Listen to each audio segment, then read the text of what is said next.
Next, we have cranial nerve 3, the oculomotor nerve. The oculomotor nerve does exist within the supraorbital fissure, which we knew was a structure demarcated over here. So it was shown over here, but cranial nerve 3, the oculomotor nerve, travels under the dura mater, and then the next point in which we see it will be right here. So it does exist within that supraorbital fissure, but as it travels, the next point in which we'll see it, if the dura mater is on the cranial cavity, is going to be right here. From here, we follow the rules of 3. If we go down a straight line, we'll run into cranial nerve 6. And if we continue going down the straight line, we'll run into cranial nerve 12.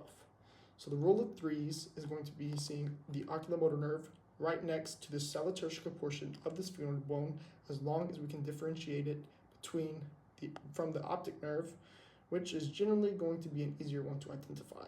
So the next nerve by sella turcica, just lateral to sella turcica of the sphenoid bone, is going to be the oculomotor nerve.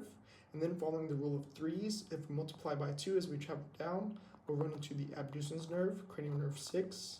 And then if we continue that rule of 3's and multiply by 2 as we continue traveling down, we'll run into the hypoglossal nerve, which we know runs within the hypoglossal canal.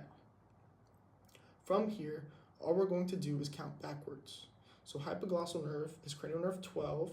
If we go right to the right of it, or just lateral, we'll find cranial nerves 11, 10, and 9.